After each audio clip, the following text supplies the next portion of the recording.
What's up, guys? It's three-time NFL Pro Bowler, all-decade return specialist, Josh Cribbs.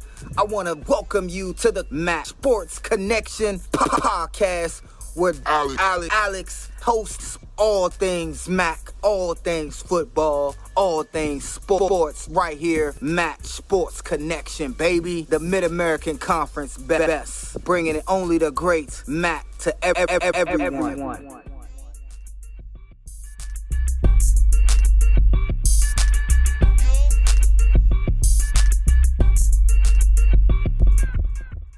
Welcome back, everyone, to the #1 Mid-American Conference podcast, the MSC Sports Connection podcast.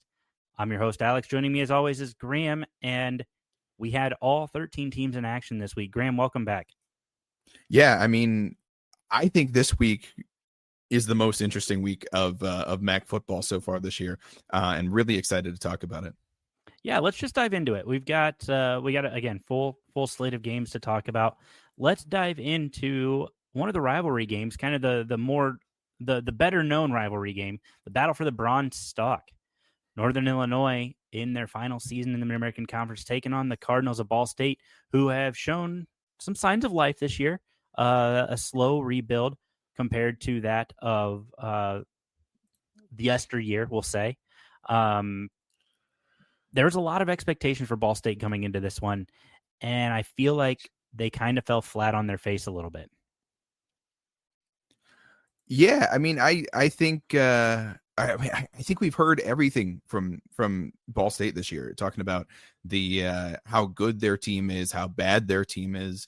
Not a lot of people talking about how mid their team is, but that's we've heard everything in between for Ball State, and I don't know what this tells us about this Ball State team. I mean, it seems like this team, every time I think I have them pegged, I come back and I watch a game and I go, I have no idea who this team is.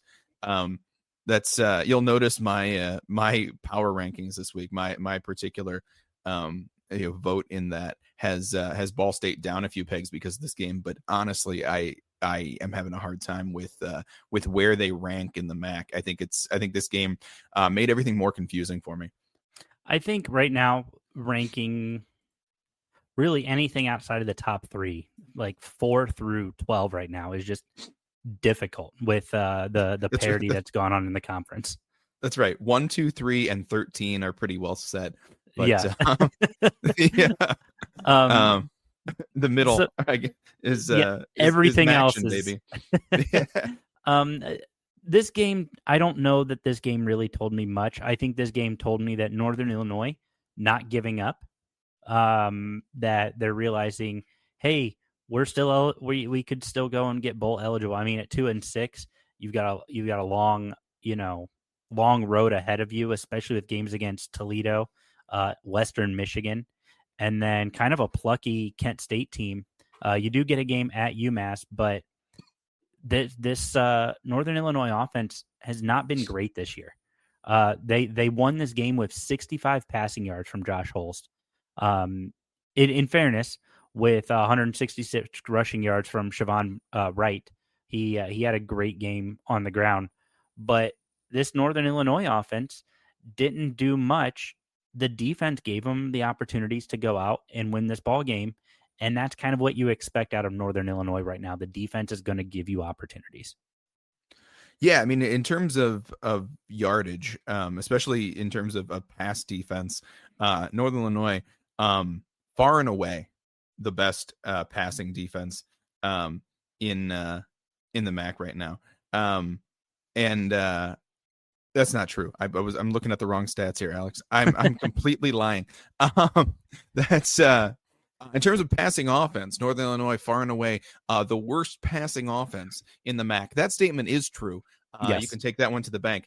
That's this Northern Illinois defense has been pretty good. I think we tend to overstate how good the Husky defense is because it's what they have. We know that we saw NIU last year be a really good team.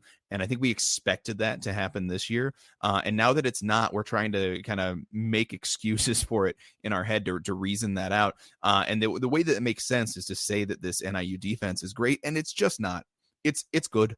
There are times when NIU steps up. There are times when the Husky defense looks good, but they're still allowing over 300 yards a game. Almost 350 yards a game. That's they are pretty middle of the conference in terms of defense. You want to talk about defensive scoring? They are towards the same spot, middle of the conference. Offensive scoring, second to last in the conference. And then in terms of offensive yardage, they're also in the bottom 5. So it's we're comparing middle of the conference defense to a bottom of the conference offense, and I think that makes their defense look better than it is. Now, in this game, the difference for me, and the difference for NIU all year, their wins have come because of their ground yardage. You mentioned Javon Wright with 166 yards on the ground. Let's talk about Telly Johnson, 100 yards on the ground. What a dude. Averaging 6.7 yards per carry and a score. Josh Holst at quarterback, another rushing touchdown for him. But as a team, Northern Illinois, 305 rushing yards. If you run the ball for 305 yards in a game, you're probably going to win. You don't really need a defense. Yeah. The opposing offense is never on the field. So this is the game plan for Northern Illinois this year is run the heck out of the ball and try to take the pressure off of your defense. Defense is good enough to stand up when it needs to. Ball State finds the end zone once. Tough game for Kyle Kelly. A couple of picks and only 136 yards through the air, but still twice as many yards as Josh Holst had through the air. So in a game where NIU was clearly the better team, the stats don't look like so I think that's the challenge this year, Alex, is NIU clearly the better team on the field, but when we look at the box score, NIU doesn't look that much better than Ball State does. No, and I think that's what's going to be tough as we continue out this season, as we continue to watch these teams. The numbers aren't lining up with records for these teams. Like you'll see, and we'll get to Toledo in a second, but like you'll see some of the numbers and where these teams are ranking within the conference, and you're like, oh, surely they've got like one loss on the year, and Toledo's 4-4. And it's really incredible to kind of see how one week you look like world beaters, the next week you look like Weenie Hut Jr. Like it's truly incredible to me. The parity within this conference. Defensively, I did want to shout out Quinn Erweiler. 14 tackles, 9 solo, led all tacklers on both sides with not just total, but solo tackles as well. And he had a tackle for a loss. He had an incredible game.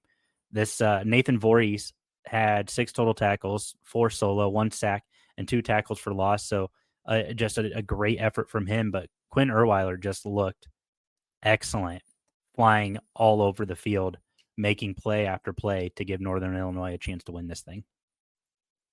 Yeah, and frankly, that's the story of Northern Illinois.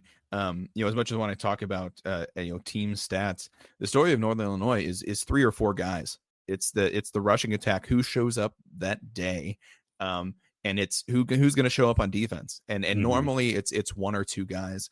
Quinn Erweiler, I definitely didn't say that name. Quinn Erweiler is certainly has been the guy for much of the season for Northern Illinois. So a big deal there. Alex, Northern Illinois gets to keep the bronze stock. What does this mean in several tries? What does this mean for the future of this rivalry? So it's interesting. I was on the old Twitter machine the other day and saw Sean Frazier, the athletic director out at Northern Illinois. Hustle Belt tweeted something to the effect of the bronze stock goes or stays with Northern Illinois for a while for now. And Sean Fraser caught that and retweeted it and says, we want to continue this rivalry. We have a lot of respect for Ball State and their administration. We would like to figure out how to continue this rivalry. So sounds like Northern Illinois is all in on this thing, wants to continue this rivalry and wants to push this forward. This is their first win since 2021 in this series, and the one with the largest margin of victory since 2017 when Northern Illinois won 63-17. So this has been a close rivalry, very well contested on both sides. So it sounds like Sean Fraser has it in mind to keep this thing going. And I have to imagine Jeff Mitchell is right there with him. This is a great rivalry. And like, come on, who else battles for a bronze stalk of corn, right? I mean, this is a fun rivalry, and I'd love to see this one continue. And kind of like the epitome of Midwestern football. Now that being said, Yeah. Easier said than done, right? Sure. The out of conference games are not always easy logistically to schedule, especially to try and keep a rivalry game going every year. So we'll see what actually happens here. But I know as MAC fans, we're all rooting for that rivalry to continue, despite our misgivings about Northern Illinois leaving the conference. I think maybe the next most interesting result this week, Alex, was Kent State BG.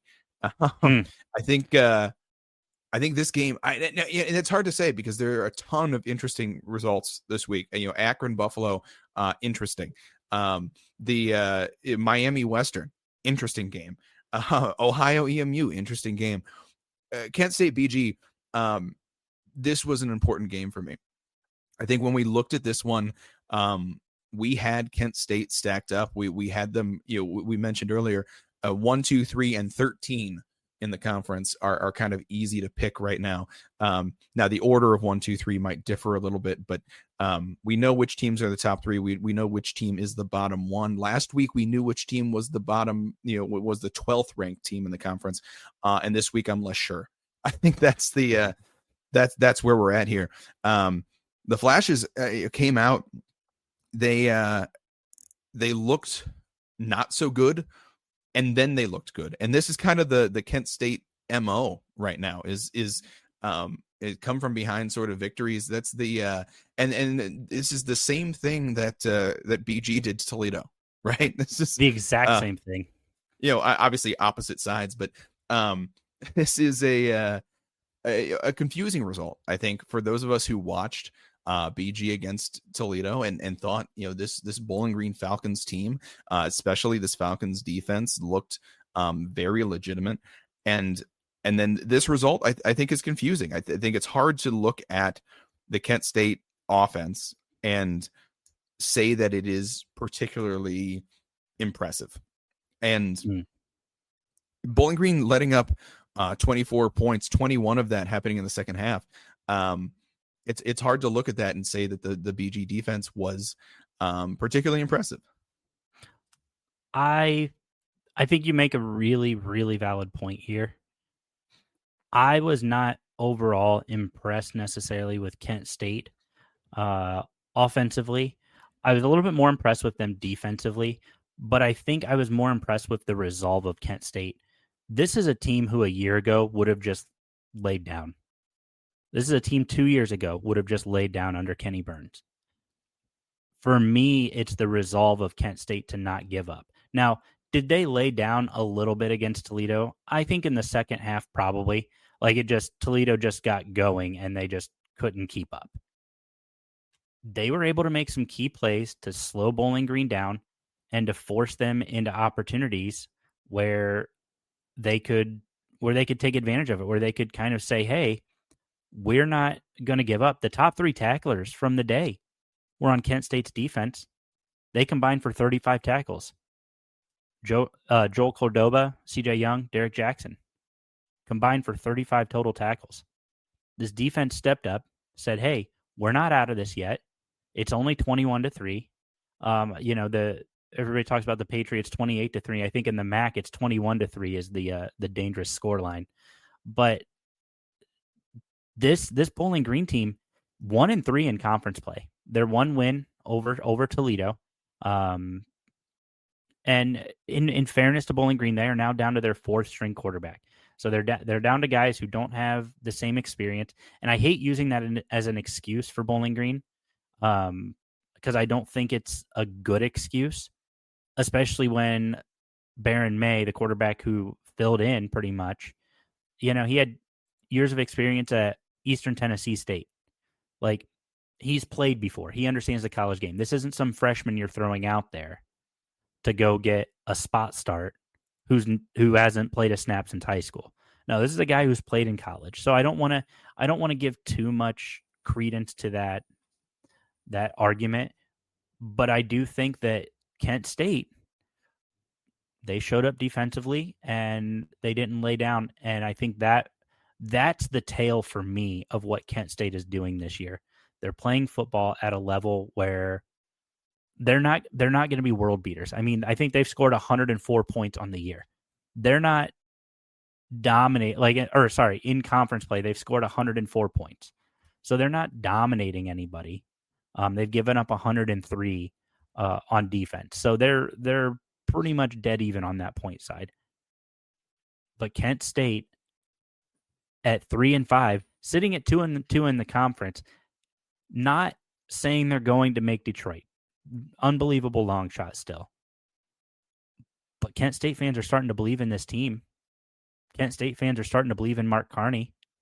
And I got to tell you, I'm with them. I think Mark Carney has earned this job. Yeah, I think that's where we disagree a little bit. I think if Kent State were to somehow miraculously find their way into a bowl game, that would certainly cement this job for Mark Carney. But I don't see really this being the one that sends that. Kent State is 2-2 in the MAC, which is nothing to sneeze at. They're 2-2 in the MAC. They're 3-5 overall. It's not a record that I think earns anyone a head coaching job. Now, I like Mark Carney, and I like what he's done with Kent State, and I like the way you're talking about this is a Kent State team that's no longer just rolling over and accepting an inevitable defeat. I think that's a big thing. That the attitude change is a big point, and I agree with you there. I don't think Mark Carney's earned the job yet. I'm rooting for him. I hope he does. This is certainly a big turnaround, a dramatic turnaround from last year. But we know the way the coaching carousel works. Mm-hmm. We know that the way the coaching carousel works, in that we don't know the way the coaching carousel works. I think is the big takeaway here. Who knows what's going to happen in terms of leadership at Kent State? But Mark Carney's done so far has been impressive. We'll see what happens in this back half of the season, and maybe he does cement himself that job going forward. It'll be interesting to see. Yeah, I'm a Mark Carney believer, and he's got some winnable games down the stretch. Game at Ball State. Not saying it's easy, but a game at Ball State. Which game do you? So are these 4 games? Which one is the one that seals it for you? So you got the game at Ball State. You travel to Akron the week after versus Central Michigan, and then at Northern Illinois. For me, I think the one that would almost cement it is the wagon wheel.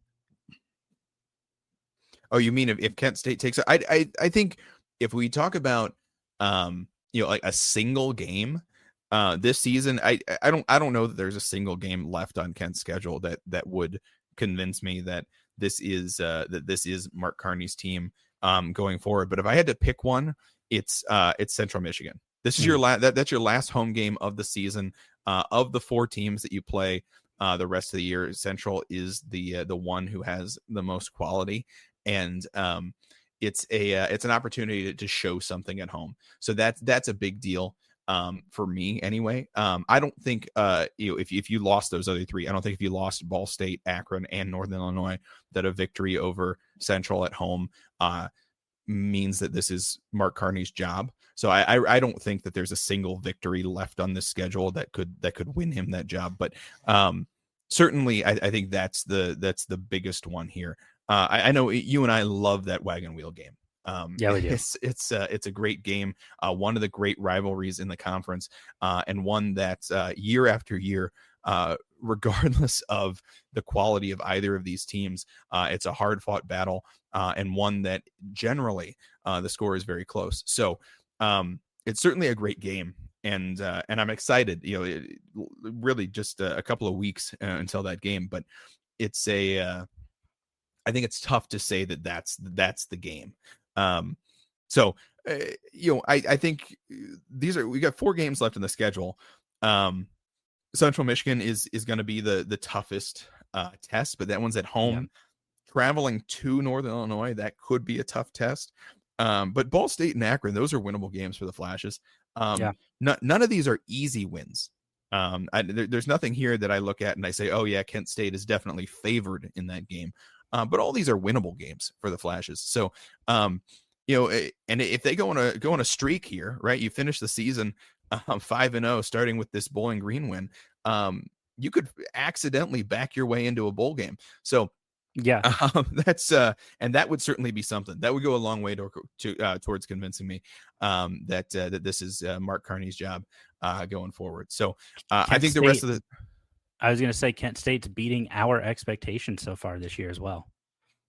They are. So I think rest of the season and really this back of the schedule here, Ball State, Akron, Central Michigan, Northern Illinois.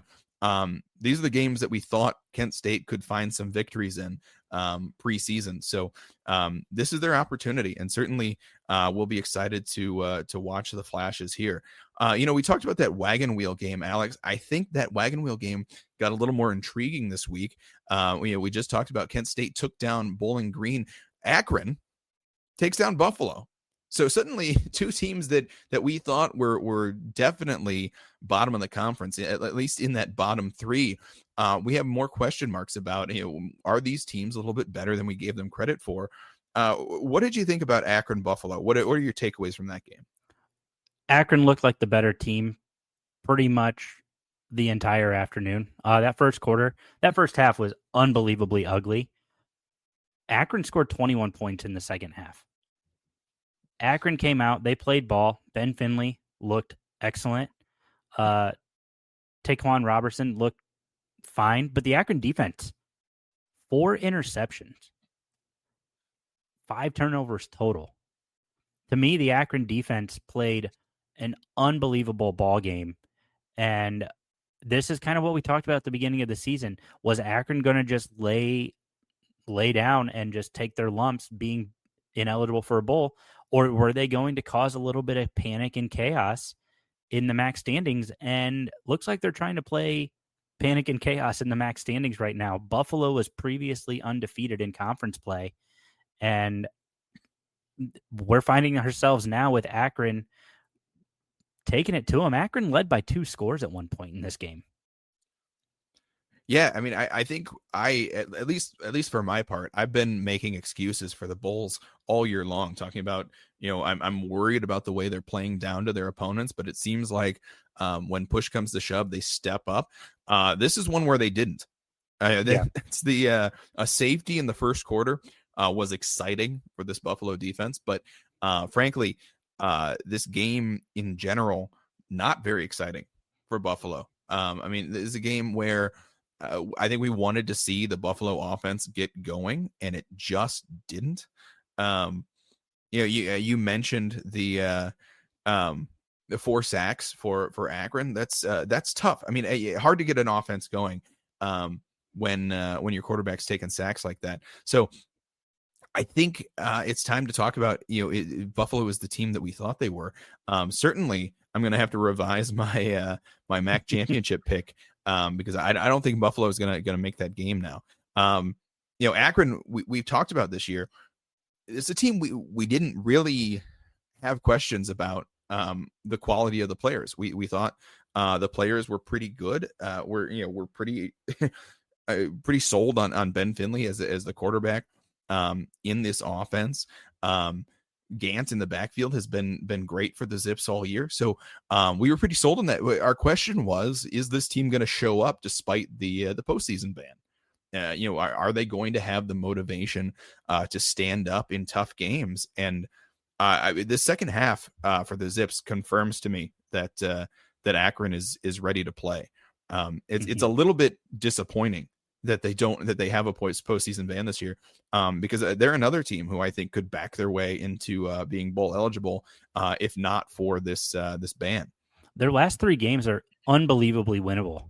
UMass, Kent State, and at Bowling Green. Like, there's a real world in which Akron goes 4-4 in the Mid-American Conference, they could be 5-3 in the Mid-American Conference this year with that win over Central Michigan and Buffalo. And for anybody who loves for anyone who loves our MS scenarios, the magic of 5-3. That's when things get interesting. You're 5-3 in the conference. That's everybody. Everybody at the end of the year is always tied at 5-3. So that's a magical record, and it could have caused a lot of chaos if not for the Zips counting themselves out early with their academic issues. So I don't know, be glad or be sad about that. I think as MAC fans, we're all a little bit of sickos. I think there's some folks who maybe watched the first quarter of this game, the Akron at Buffalo, and thought a field goal and a safety, that's not very interesting. But at least for me, that kind of game is super interesting, especially given the quality of Buffalo's defense, and especially Buffalo's linebackers. I love to see a safety early. That's a great portent for the rest of the game. But I think this game wound up different than we thought it would. Akron certainly had a great second half, and I think this is one where we have to ask ourselves, what does this mean for the Zips going forward? It's tough to have a season that is above expectations, where you can't really do anything with it. And what does that look like for the Zips going forward? Do they take this as motivation for next year, or is the disappointment of sitting home despite your effort, does that hurt them going in next year? I don't know what the answer is. It's a tough one. Before we wrap up this game, I did want to shout out Red Murdoch officially tied Khalil Mack for the NCAA record for career forced fumbles. They are tied at the top of the NCAA standings with 16 over the course of a career. So linebacker U coming out of Buffalo. Yeah, I don't know if they quite have that title yet, but certainly Buffalo's had some great linebackers over the past few years, including Khalil Mack. So shout out to Red Murdoch, an opportunity to take sole possession of that here by the season's end. Let's just quickly touch on this Ohio Eastern Michigan game. Ohio had so many opportunities, a couple missed field goals, a couple picks. I think Ohio looked like the better team throughout the game. I think the box score kind of tells that. C. Bangura, another 100-yard game for him. Parker Navarro, one player of the week this week. 23 of 28 passing, 2 touchdowns. He did throw 2 picks, costly picks, as they were driving late in the second quarter. But I gotta say this Bobcats offense stepped up in the second half. They scored 21 points to win this thing, force Eastern Michigan into a bad position. There's not much I can say. Noah Kim continues to look good. I mean, he's got over 2,000 yards on the year now, 14 touchdowns, 6 interceptions. His QBR looks terrible. I'll say that much. But 2,000 yards and you've still got 4 games to go? That's not a bad season. Yeah, I mean, that's Noah Kim has led the Eastern Michigan Eagles to a really kind of an impressive passing attack, and rushing not so bad for Eastern Michigan, but Eastern Michigan often looks like kind of the opposite of NIU, where their passing attack is the thing that keeps their offense going. Despite a less than stellar run game. And frankly, Eastern's defense is not quite as strong as NIU's. Although, again, similar. We got a ton of defenses in the MAC that are right in the middle of the pack because that's the way averages work. And that's I think what we have to talk about here is we saw a middle of the pack defense go up against Ohio, and this game was closer than it should have been. If Ohio is the team that we believe that they are, I think we're expecting bigger victories out of them. I think we're expecting bigger victories, but we knew coming into the season there were going to be some growing pains. Brian Smith making that transition from offensive coordinator to head coach, right? We knew that there were going to be different things. Looking at the numbers, if I was Brian Smith at Ohio, I attack Eastern Michigan on the ground. This Eastern Michigan team is dead last in the Mid-American Conference in rushing yards surrendered, 246 yards per contest they give up on the ground. Their passing defense, like you said, around the middle of the conference, they currently sit at 8th in the conference, just a couple yards off from being 4th in the conference. Like they're not, this is not a bad passing defense, but their total defense barely ekes out Kent State for dead last in the conference at 460 yards per contest. For me, I think Eastern Michigan, they, playing at the factory is always tough. That gray turf throws people a little bit. I mean, it's a cool facility. Ohio, they played down a little bit. Do you think the gray turf really does throw people off? I mean, I think we've talked about the way Boise State's turf can do that. Certainly Eastern Washington, the red turf, that's tough. The gray turf, I think I've done that to 3 or 4 different people as I turn on an Eastern game. And folks go, oh, do they have gray turf? And I go, oh no, the color's weird on my TV. It's not that different. It looks like bad grass. So I don't know that the gray turf really throws anybody off. In fairness, I don't know how much it really affects teams. If it does at all.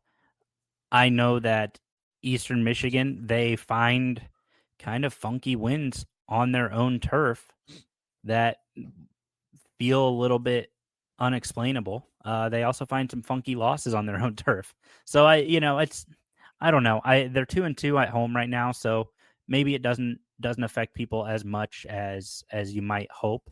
But it's still a fun little piece in the Mid-American Conference. So I'm going to chalk this one up as Ohio played down a little bit.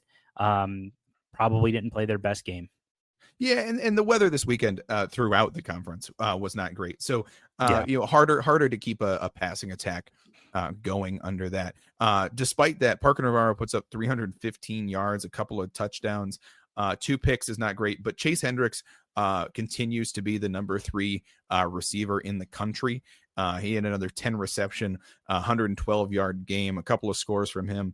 Rodney Harris also over 100 yards receiving. So, I think this Ohio passing attack continues to do what we expect them to do. Their ground game put up 172 points, or 170 points. That would be a hell of a game. 172 yards, and that's good. That's good for Ohio, and that's good for this offense. Obviously trying to limit turnovers would be a good thing going forward. But I think the big thing for Ohio that I'd like to see is their defense lock down opponents and really secure some of these victories for this potent Bobcat offense. Let's move to Miami, Western Michigan. This was battle of first place teams. And I think this game went exactly as we expected for 3.5 quarters. These two teams went back and forth, defensive slugfest. Western Michigan, I feel, up until the very end, proved, hey, we belong towards the top of the conference. A costly turnover in this game kind of hurt them with their comeback. They ended up losing 26-17, but Western Michigan, they were down 6 late in this game, with about 5 minutes left. Lost a fumble that resulted in a Miami field goal, and that made it a 9-point game. So Miami, to their credit, a better team than I've been giving them credit for this year. But also, I think Western Michigan, a better team than the rest of the conference is giving them credit for. Yeah, so I mean, Western convinced me earlier than this week. I had been convinced, though I had been late to the party for Western.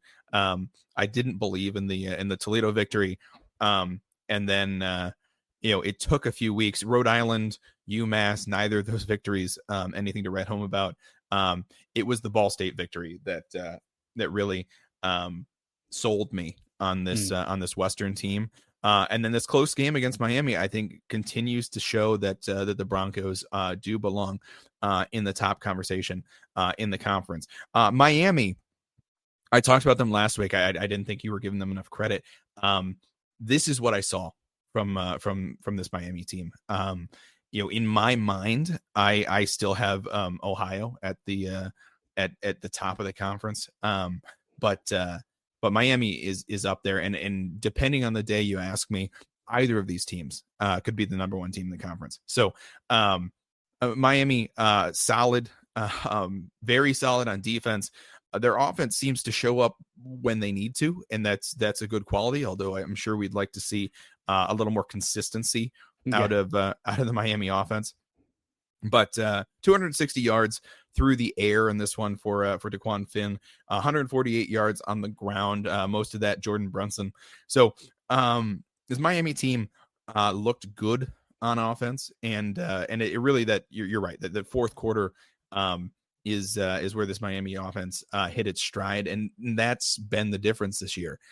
Is Miami stepping up late in games and not folding like a lot of the teams in the conference have been doing. So this one for me cements kind of what I thought. I thought the Broncos were certainly a top 3 or top 4 team in the conference, but I have Miami and Ohio at 1 and 2. So didn't change anything for me.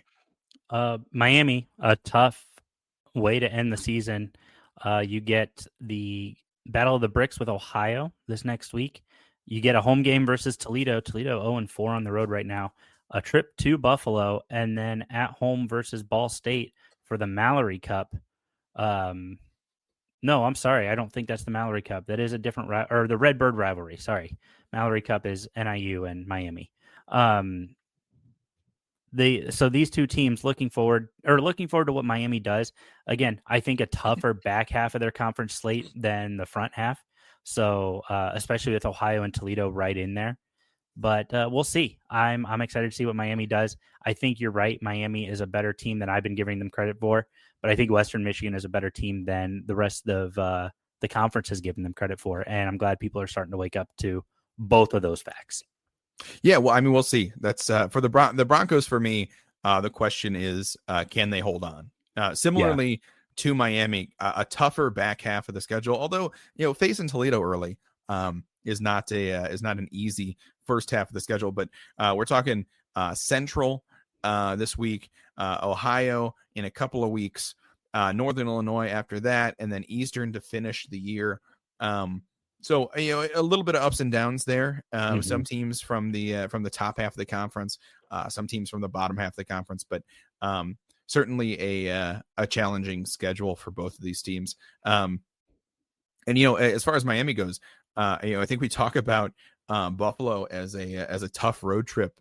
Being we're so used to that being the farthest you can travel in the conference. That's no longer true with UMass, but still a November game, a November night game in Buffalo is tough for any team. So despite the fact that Buffalo may not be quite as good as we thought they were going to be this year, certainly a tough test for Miami in a few weeks now.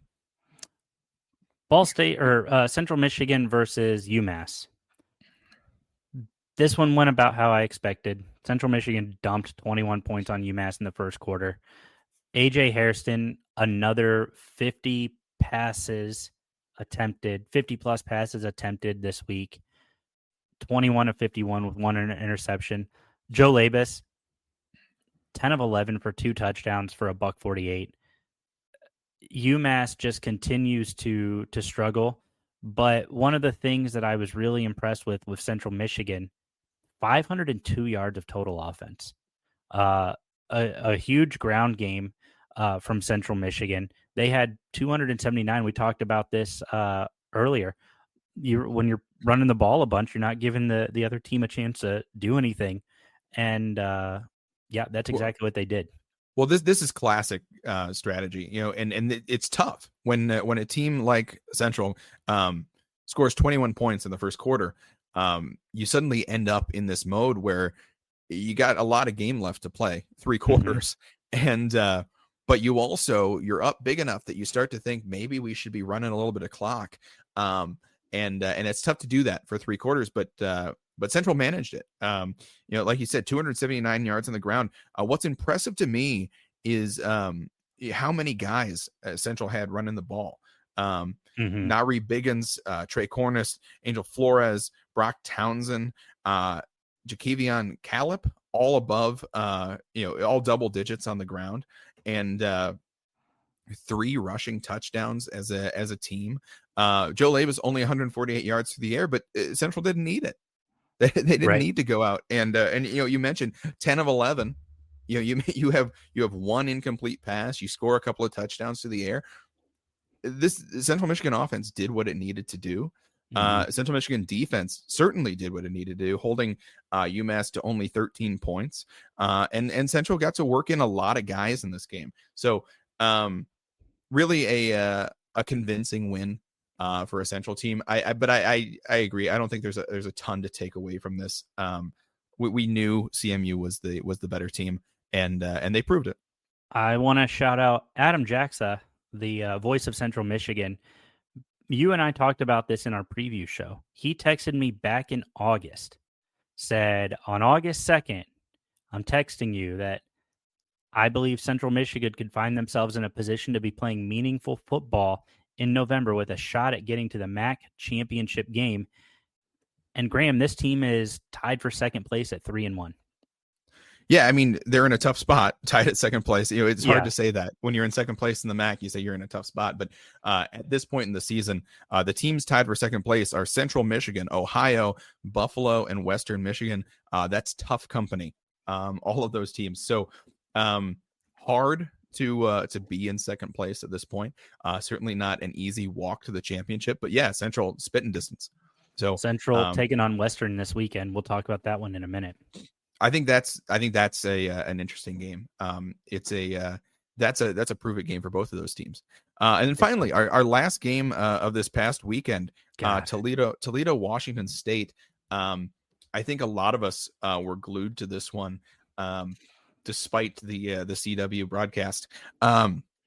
This one is all I have to say. that's how I feel about this one, Alex. Toledo came out the first quarter, both teams kind of feeling each other out. No score in the first quarter, so looked all right. Even starting the second quarter, these teams looked very evenly matched. And then the Rockets defense started bleeding, and the Rockets offense couldn't really get anything going. It's funny though. We look at the box score here. Toledo offense wasn't that bad. No. 238 yards through the air, 1 touchdown, 1 pick for Tucker Gleason. The rushing attack, tough. That's 61 yards on the ground is hard. 2.5 yards a carry is tough. And we know Toledo's been without Chip Trayanum for a couple of weeks. So this is what happens when your rushing attack really relies on the talent of your back rather than the talent of your line. It's hard to swap guys in there. And Toledo's found that these last couple of weeks. So that's what I chalk this one up to. When you don't have a rushing attack, it makes it easier for the defense to focus on pass coverage and the pass rush. And when they do that, really hard to pass the ball. I thought this was a winnable game for the Rockets coming in. In fact, I think Washington was favored by the home field goal in this one. So Washington State, that is. Certainly a game that was expected to be closer than the final score. The difference in this game is the second quarter. Toledo came out. They looked okay to start the quarter, and then as things started falling apart, they never really recovered. And the Toledo offense has had trouble playing from behind the whole year, and that didn't change in this one. Couldn't figure out how to string things together in the second half on offense. The defense did look better following that second quarter. The defense looked good in the first quarter and good in the last two quarters. Really just a couple of good plays from Washington State in the second quarter that ended up with scores there. But frankly, I think that's been the disappointment of Toledo all year. It's a team who looks like they have a sports car and they keep forgetting to fill it up with gas. So it looks great in the parking lot, but I'd love to see it drive. And that's where I'm at. I think we saw a couple of plays where Tucker Gleason looked particularly frustrated that the offense wasn't getting going. And especially that rushing attack. I think when you hand the ball off and the plays aren't going for your normal yardage, when you don't have that guy Chip Trainum who can gash a defense for big chunks at a time, it makes it easier to focus on the passing game. And Tucker Gleason did a decent job. 238 yards through the air is not bad, but it's you got to score. You got to score points. Toledo currently 0-4 on the road. And I think for me, it comes down to a question of, is this offense bad? I don't think it's bad. Is it stale? I think it's very stale. And I think it's incredibly predictable. A lot of run. Okay, now we punt. Run, pass, run, now we punt. There were a couple of times where I questioned some of the play calling, and this is a call from a lot of people. A lot of people calling for Jason Candle's head. Again, we've had that conversation. There are a few times that I'm like, why aren't you kicking a field goal here? Why aren't you at least trying a field goal? You were down to like Washington State's 33, 28-yard line. Why aren't we taking a shot at a field goal? That's points.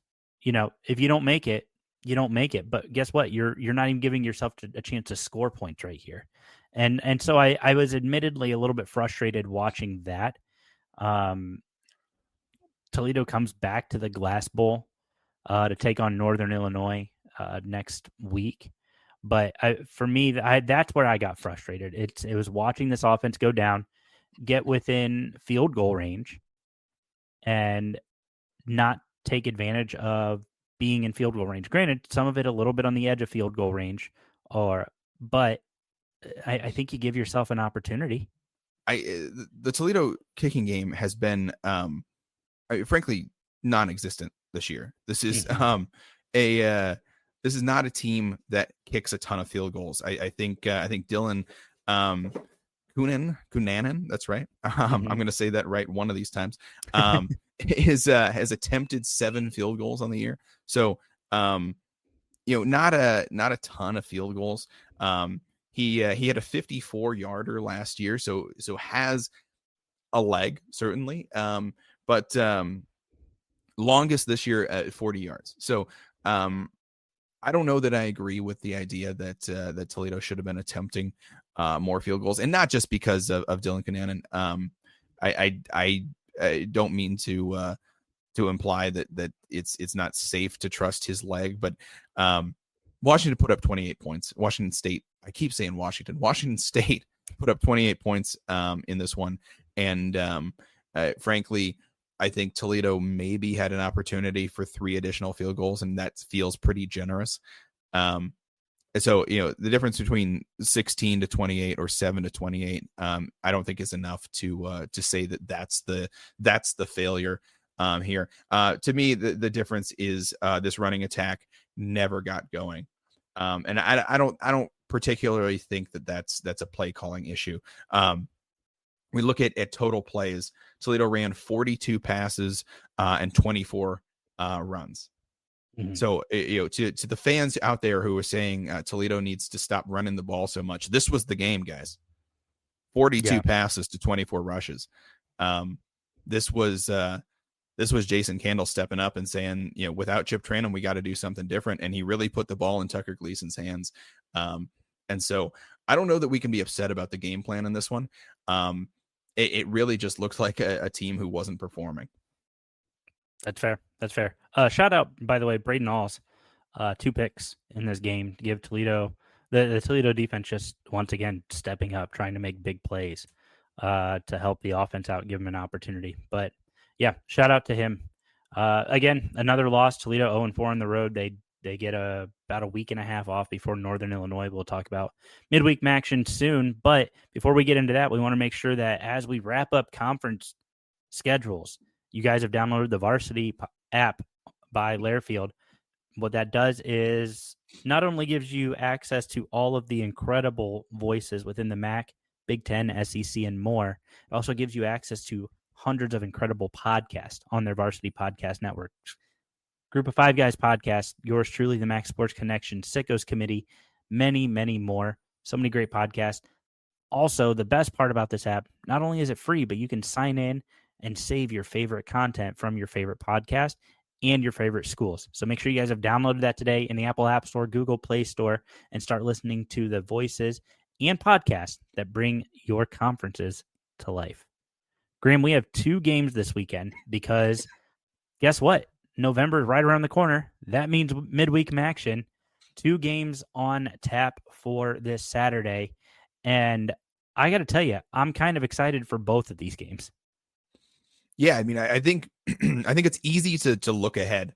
By the time you're listening to this episode, midweek action will be less than a week away, and that's exciting. We all get really excited for Novembers in the Midwest, but the truth of the matter here is, don't look past these Saturday games. This is both of these matchups, exciting matchups, starting with the noon game on ESPN Plus.